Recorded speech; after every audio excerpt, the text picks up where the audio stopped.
গণতন্ত্রের জন্মভূমি ব্রিটেন, এটা কিন্তু অসত্য এবং মিথ্যা দাবি। যাই হোক, আমেরিকা বলে গণতন্ত্রের একটা ভিত্তি তারা স্থাপন করেছেন। আমরা কি দেখলাম, নারী প্রেসিডেন্ট নির্বাচনে যখন দাঁড়ালো, অত্যন্ত পপুলার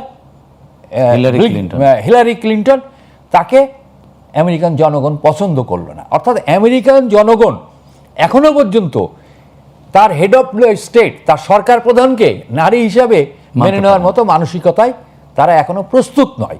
কাজে সেদিক থেকে আমরা আগে আছি। আমরা কিন্তু প্রগতির জায়গা থেকে যদি দেখেন, আমেরিকার চেয়ে কিন্তু বেশ কয়েক ধাপ আগে আছি। শুধু তাই না, সাম্প্রদায়িকতার প্রশ্নেও যদি দেখেন, আমরা আগে আছি। সব ধর্মকে আমরা এখানে নিয়ে এসেছি, আমরা আদিবাসীদেরকে নিয়ে এসেছি।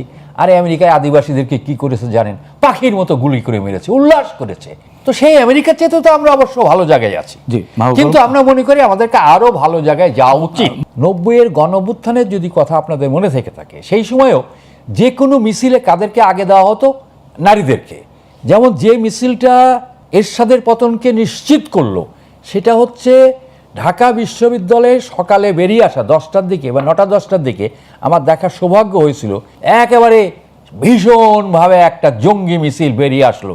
সেখানে রোকে হলের মেয়েরা, শামসুন্নাহার হলের মেয়েরা ছিল সামনের কাতারে ছিল, ইডেন কলেজের মেয়েরাও ছিল। অর্থাৎ এই মেয়েরা, আমাদের এই মেয়েরা সামনের কাতারে থেকে সবসময় লড়াই করেছে। কিন্তু দুর্ভাগ্যজনক, এই যে জুলাই অভ্যুত্থানের পরে দেখলাম সেই নারী নেত্রীরা, সেই লড়াকু মেয়েরা হারিয়ে গেল না, তাদেরকে হারিয়ে যাওয়ার জন্য যা যা করতে হয়। ওই যে বললাম পুরুষতান্ত্রিক সমাজ, কাজে আমাদের রাজনৈতিক নেতৃত্ব তারা তো পুরুষ, তার যে পুরুষতান্ত্রিক মানসিকতার ঊর্ধ্বে তো উঠতে পারে নাই।